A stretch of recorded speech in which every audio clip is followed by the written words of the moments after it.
Hello students, welcome back to chemistry class. Students, आज हम states of matter के बारे में पढ़ेंगे। स्टूडेंट्स, आप लोगों को पता होगा मैटर्स की 3 स्टेट्स होती हैं। फर्स्ट होती है सॉलिड, सेकंड होती है लिक्विड एंड थर्ड स्टेट होती है गैस। जिस तरह से मैटर के 3 टाइप्स की स्टेट्स होती हैं, तो उसी तरह से इन 3 स्टेट्स की प्रॉपर्टीज भी एक दूसरे से डिफरेंट होती है। हम बात करें सॉलिड, लिक्विड, गैस की, तो सॉलिड, लिक्विड, गैस, तीनों ही जो स्पेस होते हैं वो ऑक्युपाई करते हैं। बात करें तो हम ये देखिए, सॉलिड, लिक्विड, गैसेस की बात करें तो स्पेस, सॉलिड भी होता है स्पेस ऑक्युपाई करते हैं, लिक्विड भी होते हैं स्पेस ऑक्युपाई करते हैं, और गैस भी स्पेस ऑक्युपाई करते हैं। यानी कि अगर हम इसको मेजर करें तो इस पेन जो है इसको यहाँ रहते तो इसने इतना स्पेस ऑक्युपाई किया ना, ठीक है। उसी तरह से अगर इस वाटर को, जी 1 ग्लास वाटर है, इसमें जो वाटर फिल हो रखा है ये भी, इसने भी कोई स्पेस ऑक्युपाई किया है ना। सेम वैसे ही अगर हम गैस की बात करें तो हमने इस बैलून में एयर फिल करे तो इसने भी अपना एक स्पेस ऑक्युपाई किया है। अगर उस यहाँ पे देखिए, हमने यहाँ पे थोड़ी सी स्पेस छोड़ रखी है, अगर उसमें और एयर फिल करेंगे तो ये इसका भी स्पेस कवर कर लेगा। तो यानी कि गैसेस भी जो होती हैं वो अपना एक स्पेस ऑक्युपाई करती हैं। इन तीनों का ही एक अपना मास होता है। सॉलिड्स का भी मास होता है, लिक्विड का भी मास होता है, गैस का भी मास होता है। अगर हम इस पेन को मेजर करेंगे तो इसका भी एक मास होगा। लिक्विड, जितना भी हमने वाटर इसमें फिल किया है, इसको भी अगर मेजर करेंगे तो इसका भी मास होगा। और सेम ऐसे ही अगर हम जो हमने इस बैलून में एयर फिल कर रखी है, अगर हम इसको मेजर करेंगे तो इसका भी मास होगा। तो ये प्रूव करता है जो डिफरेंट टाइप्स के स्टेट्स होती हैं मैटर की, वो भी अपना एक मास, उनका भी एक मास होता है। उनका एक डेफिनेट वॉल्यूम होता है। जिस भी कंटेनर में रखा जाता है उस कंटेनर में क्या करती है, वो पूरा स्पेस ऑक्युपाई करती है? नो, सारी states of matter space occupy नहीं करते। अगर हमने ये प्लेट ले रखी है, अगर हम इसको पेन को रखते हैं तो क्या इसने पूरा का पूरा स्पेस ऑक्युपाई किया है? नो, सिर्फ इसने अपना जितना उसका शेप है उतना ही स्पेस कवर किया है। तो ये सॉलिड जो होते हैं वो क्या करते हैं, उनका जो शेप होता है वो डेफिनेट शेप होता है, उनका शेप फिक्स होता है। अब अगर हम बात करें यहाँ पे वाटर की, ठीक है, तो देखिए ये वाटर है और इसको ग्लास में फिल किया तो इसने ग्लास का शेप ले लिया। अगर हमने इसको इसमें फिल कर दिया तो इसने क्या किया, इसने इसका भी शेप ले लिया, यानी कि इस प्लेट का भी शेप ले लिया। और अगर हम इसको बाउल में अगर फिक्स कर में इसको पोर करें तो इसने बाउल का भी अपना एक स्पेस कवर कर लिया। तो यानी कि यहाँ से क्या चीज़ आ रहा है कि जो वॉल्यूम होता है किसका, लिक्विड का, जो लिक्विड का जो वॉल्यूम होता है वो भी फिक्स होता है, पर उसका शेप फिक्स नहीं होता है। यानी वॉल्यूम तो फिक्स है, सॉलिड का शेप फिक्स्ड है, लिक्विड का शेप फिक्स्ड है? नो, लिक्विड का शेप फिक्स्ड नहीं। अभी हमने आपको दिखाया ना कि हमने डिफरेंट टाइप्स के कंटेनर्स पे रखा तो उसने उसका भी शेप कवर कर लिया। तो यानी कि लिक्विड्स का शेप फिक्स नहीं है। सेम वैसे ही गैसेस का भी कोई भी शेप फिक्स नहीं होता है। देन अब हम आते हैं डेंसिटीज़ की। तो सॉलिड्स की जो होती है हाई डेंसिटी होती है, लिक्विड्स की लेस डेंसिटी होती है, और गैसेस की कैसे डेंसिटी होती है, लीस्ट डेंसिटी। सबसे कम डेंसिटी होती है गैसेस की, और सबसे हायर डेंसिटी की बात करेंगे तो किसकी होती है, सॉलिड्स की। यहाँ पे कंप्रेसिबिलिटी का मीन्स होता है कि कंप्रेस का मतलब कि अगर हम ये सॉलिड बॉक्स लिया है, सॉलिड में आता है, इसको हम कंप्रेस करेंगे तो क्या ये थोड़ा इसका शेप थोड़ा चेंज हुआ? नहीं। कुछ ये दबाने पे कुछ उसका हुआ? नहीं। तो कंप्रेसिबिलिटी का मीन्स कि ये कैन नॉट बी कंप्रेस, ये कंप्रेस्ड नहीं होते हैं। अगर हम लिक्विड को कंप्रेस करेंगे तो इजीली, अगर आप कुछ भी इसको करो तो इसमें स्पेस, जैसे क्या हुआ, अगर हमने इसको पेन को फिल किया तो ये क्या हुआ, इसने अपने स्पेस कवर कर लिया, यानी कि अंदर कुछ तो पार्टिकल्स इधर शिफ्ट हुए ना। तो यानी कि लिक्विड्स में भी जो लिक्विड्स होते हैं वो स्लाइटली कंप्रेसिबल होते हैं। बट सबसे हाईली कंप्रेसिबल कौन है यहाँ पे, गैस। सबसे ज़्यादा कंप्रेसिबिलिटी की बात करेंगे तो गैसेस की गैसेस जो होते हैं वो हाईली कंप्रेसिबल होते हैं। Free surfaces, any number of free surface solids में होते हैं। लिक्विड्स में ओनली 1 अपर फ्री सरफेस। अगर आपसे पूछा जाता है in which state of matter have only 1 free surface, तो आप बोलोगे liquid, you give the answer liquid. और गैसेस के तो कोई भी फ्री सरफेसेस नहीं होते, नो फ्री सरफेस, कहीं भी। जब आपको पता ही नहीं लग रहा कहाँ गए, अगर आप अपने रूम में परफ्यूम स्प्रे कर रहे हैं तो क्या होगा, तो सिर्फ आपके रूम में ही उसकी स्मेल आएगी, नो ना, आपके दूसरे रूम में भी जो होगा उसमें भी स्मेल आएगी, बाहर तक भी, या आप कहीं कहीं भी जहाँ कहीं भी जाते रहते हो वहाँ पे भी स्मेल आती है। तो डिफ्यूज़न का मतलब होता है कि सॉलिड्स जो होते हैं कैन नॉट डिफ्यूज़, ये डिफ्यूज़ नहीं होते हैं, बट लिक्विड जो होते हैं वो डिफ्यूजन शो करते हैं। डिफ्यूजन शो करते हैं ना, अगर वाटर में अगर आप इंक फिल कर दोगे क्या हो जाएगा, मिक्सअप हो जाएंगे ना। और सॉलिड्स में अगर आप कोई चीज़ मिक्सअप करोगे तो आप क्या वो मिक्सअप हो जाएंगे, नहीं। सॉलिड्स में ये राइस और डिफरेंट टाइप्स की पल्सेस वगैरह मिक्स कर दोगे तो आप इजीली आइडेंटिफाई कर लोगे ना कि कौन सी राइस है, कौन से पल्सेस के दाने हैं, वो सब आइडेंटिफाई कर लोगे। तो इस दैट ये प्रूफ करता है कि जो सॉलिड्स होते हैं वो डिफ्यूज़ नहीं होते हैं, can not diffuse.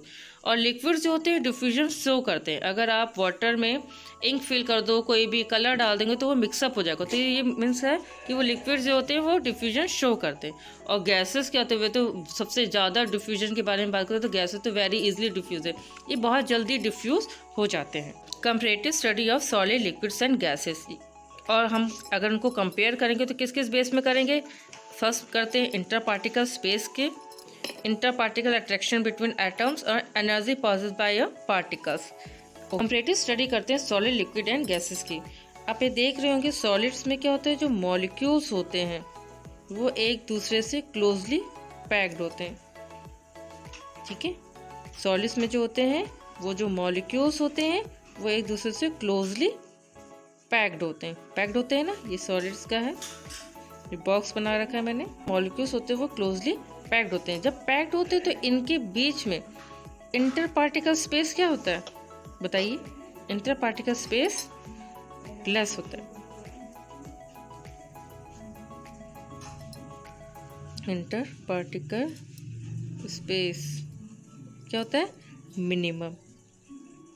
Inter particle space किस में होता है, सॉलिड की बात कर रहे हैं हम यहाँ पे, तो इंटर पार्टिकल स्पेस क्या होता है, मिनिमम होता है। और मैक्सिमम क्या होता है, maximum inter molecular force. Inter molecular force जो होता है वो मैक्सिमम होता है। आप देख रहे होंगे इनके सारे जो पार्टिकल्स हैं सॉलिड्स में, सारे जो मॉलिक्यूल्स हैं वो एक दूसरे से क्लोजली पैक्ड हैं। क्लोजली पैक्ड है तो इनके बीच में स्पेस क्या है, मिनिमम है। और मैक्सिमम क्या है, इंटरमॉलिक्यूलर फोर्स। जब दोनों एक दूसरे से क्लोजली पैक्ड होंगे तो उनके बीच में इंटरमॉलिक्यूलर फोर्स क्या होगा, मैक्सिमम है। अब हम काइनेटिक एनर्जी की अगर बात करें तो काइनेटिक एनर्जी ऑफ मॉलिक्यूल्स किसकी, सॉलिड्स में। सॉलिड्स की kinetic energy of molecules least, यानी कि लीस्ट काइनेटिक एनर्जी होती है किसकी, होती है सॉलिड्स की। कैसे, अब आप देखो जैसे बॉक्स है, ठीक है, सपोज एक सॉलिड है, उसके सारे मॉलिक्यूल्स आपस में क्लोजली पैक्ड है। जब उनके बीच में स्पेस ही कम होगा, देखिए स्पेस क्या है, कम है ना, तो जब कम है उनके, क्यों, जब स्पेस ही कम है तो साउंड हो रहा है, तो सॉलिड्स के जो मॉलिक्यूल्स होते हैं वो अपने ही स्पेस में वाइब्रेट होते हैं, क्योंकि उनको कहीं पे भी इधर उधर मूव करने के लिए स्पेस ही नहीं मिलता है। तो इसीलिए जो काइनेटिक एनर्जी सॉलिड्स की होती है वो लीस होती है। तो अब हम बात करते हैं लिक्विड्स की। अब हम कुछ यहाँ पे अब लिक्विड्स के बनाते हैं बॉक्स। ये हमने थोड़े से बाहर स्केच निकाल दिए हैं। अब आप देखिए इनके बीच में स्पेस क्या हो गया, आवाज़ आ रही है, साउंड हो रही है, यानी कि इनके बीच में अब उनको स्पेस काफ़ी मिल गया है। उनको स्पेस काफ़ी मिल गया तो इसलिए उनकी काइनेटिक एनर्जी क्या हो गई, लार्ज हो गई, क्योंकि उनके मॉलिक्यूल्स के बीच में स्पेस है। तो यहाँ पे बोलेंगे कि लिक्विड की जो काइनेटिक एनर्जी होती है वो उस किसके कंपैरिजन, सॉलिड के कंपैरिजन में मैक्सिमम होती है। अभी मैंने एकदम से ये नहीं कहा कि बहुत मैक्सिमम होती है, मैंने ये बोला है कि सॉलिड्स की काइनेटिक एनर्जी जो होती है मिनिमम होती है, क्योंकि उनके जो मॉलिक्यूल्स होते हैं वो क्लोजली पैक्ड होते हैं, तो इनसे उनकी काइनेटिक एनर्जी लीस्ट होती है, ठीक है। बट यहाँ पे हम बात करें लिक्विड्स की, तो लिक्विड्स के मॉलिक्यूल्स जो होते हैं वो एक दूसरे से थोड़े थोड़े दूर दूर होते हैं, थोड़े थोड़े दूर दूर होते हैं, तो इसकी वजह से उनके बीच में जो काइनेटिक एनर्जी क्या होती है, उनकी मैक्सिमम होती है। किसके कंपैरिजन में, सॉलिड्स के कंपैरिजन में। तो हम यहाँ पे बोल सकते हैं kinetic energy of molecules last kinetic energy. यहाँ पे लिक्विड्स की बात करें, चलिए पहले हम लिक्विड्स का बॉक्स बना देते हैं। ये लिक्विड्स के मॉलिक्यूल्स एक दूसरे से थोड़े थोड़े दूर दूर होते हैं, है ना। थोड़े थोड़े दूर दूर होने की वजह से इनके बीच में थोड़ा स्पेस होता है, और जब इनके बीच में स्पेस होता है तो इनके कंपैरिजन में इनके लिक्विड्स के बीच में जो स्पेस होता है वो क्या होता है, मैक्सिमम। पर बहुत ज़्यादा मैक्सिमम नहीं, inter particle space maximum, but gases के कंपेरिजन में अभी बता रहे हैं। और फोर्स क्या होगा, स्ट्रॉन्ग होगा कि लेस होगा? नो, यहाँ पे मैक्सिमम इंटरमॉलिक्यूलर फोर्स यानी कि स्ट्रॉन्ग फोर्स अप्लाई हो रहा है यहाँ पे, क्योंकि मॉलिक्यूल्स जो है एक दूसरे से सॉलिड्स में क्लोजली पैक्ड है। यहाँ पे लीस्ट क्लोजली पैक्ड है, क्लोज है ही नहीं एक दूसरे के, तो इसलिए इनके बीच में जो इंटरमॉलिक्यूलर फोर्स होता है, मिनिमम इंटरमॉलिक्यूलर फोर्स लगता है, मिनिमम इंटरमॉलिक्यूलर फोर्स। और यहाँ पे ये फर्स्ट हुआ, सेकंड हुआ, काइनेटिक एनर्जी और मॉलिक्यूलर लिस्ट। अब यहाँ करेंगे तो अभी हमें पता है ना, बॉक्स के ये जो बॉक्स है इनके बीच में हमने पेन्स थोड़े निकाल दिए थे, तो उसमें अब देखिए जब इनके बीच में स्पेस होगा तो साउंड क्रिएट हो रहा है ना।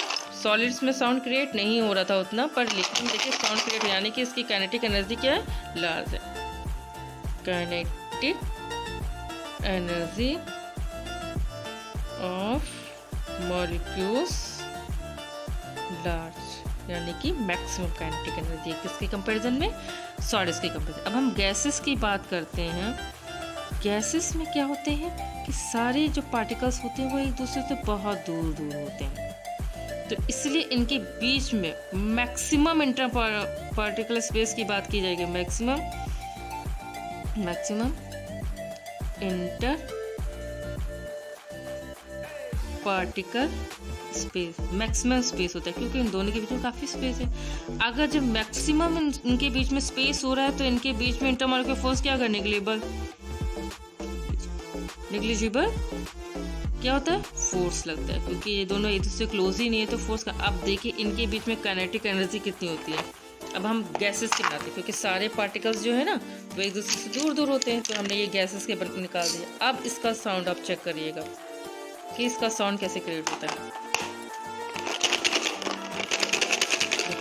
आ रही है बहुत तेज, तो यानी कि जब गैसेस के सारे मॉलिक्यूल्स एक दूसरे से दूर दूर होते हैं तो उनके बीच में जो काइनेटिक एनर्जी बनती है, यानी kinetic energy of molecules very large, यानी कि यहाँ पे गैसेस की काइनेटिक एनर्जी क्या होती है, मैक्सिमम होती है। Maximum kinetic energy of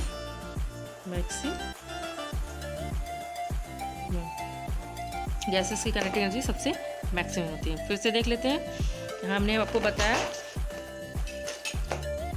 solids में मिनिमम इंटर पार्टिकल स्पेस होता है, क्योंकि दोनों के स्पेस में स्पेस कम होता है, इसलिए वो एक दूसरे से क्लोजली पैक्ड होते हैं। और कहाँ पे मूव करते हैं, अबाउट देयर ओन पोजीशन, अपनी ही पोजीशन पे वो ऊपर नीचे मूव करते हैं। ठीक है, ये तो इंटर पार्टिकल स्पेस सॉलिड्स की बात है। अब inter particle attraction between atoms की बात करें तो इनके बीच में जब स्पेस क्या होगा, मिनिमम होगा, तो उनके बीच में इंटरमॉलिक्यूलर फोर्स कैसे होगा, स्ट्रॉन्ग, यानी कि इनके बीच में जो फोर्स लगता है वो स्ट्रॉन्ग होता है। लिक्विड्स क्या होते हैं, लिक्विड्स जो होते हैं उनके बीच में जो स्पेस होता है सॉलिड्स के कंपैरिजन में मैक्सिमम होता है। लिक्विड्स में के पार्टिकल्स में सॉलिड्स के कंपैरिजन में मैक्सिमम स्पेस होता है। इनके पार्टिकल्स जो होते हैं लेस कॉम्पैक्ट होते हैं, और इनके बीच में जो इंटरमॉलिक्यूलर फोर्स लगता है वो सॉलिड्स के कंपैरिजन में कम होता है। ठीक है, गैसेस के बीच में स्पेस जो होता है क्या होता है, सबसे ज़्यादा मैक्सिमम होता है। पार्टिकल्स जो होते हैं लेस कॉम्पैक्ट होते हैं, किसी रैंडम डायरेक्शन मूवमेंट होता है, किसी भी एक डायरेक्शन मूवमेंट कहीं पे भी इधर उधर मूव कर सकते हैं। इनके बीच में इंटरमॉलिक्यूलर फोर्स होता है, सबसे वीक होता है, क्योंकि सारे मॉलिक्यूल्स एक दूसरे से दूर दूर होते हैं। अगर आपसे इन तीनों के कंपेरिजन में पूछा जाए कि in which state of molecules have a maximum kinetic energy, तो आप बोलेंगे गैस। ठीक है, बट अगर आपसे ऑप्शन में सॉलिड और लिक्विड दिया गया है तब आप लिक्विड ही देंगे, क्योंकि आपको 2 ऑप्शन में से चूज़ करना है, तो लिक्विड।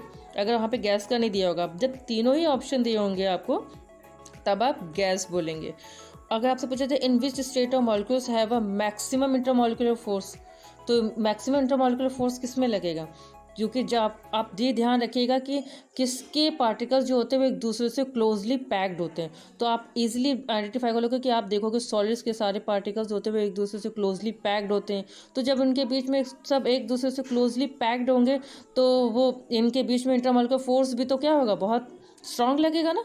तो इस तरह से आप एक एज्यूम कर दिएगा, जब भी आप कोई इस तरह से कोई कॉन्सेप्ट आता है कि सॉलिड, लिक्विड और गैसेस का, तो आप एज्यूम करेगा आप कि सॉलिड्स का स्ट्रक्चर कैसे होता है, लिक्विड का स्ट्रक्चर कैसे और गैसेस का स्ट्रक्चर कैसे होता है।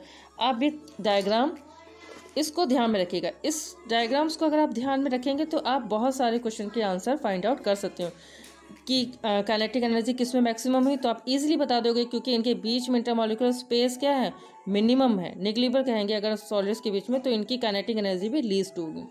इनके बीच में लिक्विड्स के बीच में काइनेटिक एनर्जी क्या होगी, इनके मॉलिक्यूल्स जो होते हैं पार्टिकल्स के, सॉरी इन लिक्विड्स के जो पार्टिकल्स होते हैं वे एक दूसरे से दूर दूर होते हैं सॉलिड्स के कंपेरिजन में, इसलिए इनके बीच में जो काइनेटिक एनर्जी होगी वो मैक्सिमम होगी। बहुत मैक्सिमम नहीं कह रहे, यहाँ पे मैक्सिमम होगी comparison of solids.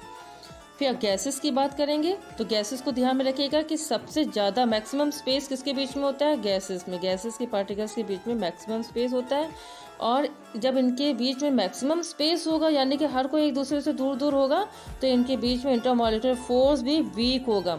Random direction में कौन से पार्टिकल्स मूव करते हैं, तो आप ध्यान रखिएगा कि गैसेस के जो पार्टिकल्स होते हैं वो रैंडम डायरेक्शन में मूव करते हैं। ओके, और यहाँ पे मैक्सिमम किसकी काइनेटिक एनर्जी होगी, गैसेस की। आज के लिए सिर्फ इतना ही। नेक्स्ट वीडियो में हम आपको interconversion of states of matter के बारे में बताएंगे। बहुत ही इंटरेस्टिंग टॉपिक है ये। टॉपिक इतना इंटरेस्टिंग है और इतना कंपटीशन के बेसिस में इतना पूछा जाता है कि आपको अगर ये बेसिक कॉन्सेप्ट अगर क्लियर हो जाएगा तो आपको इससे रिलेटेड कोई भी अगर आपसे पूछा जाएगा तो आप वो ईजिली बता देंगे। तब तक के लिए बाय।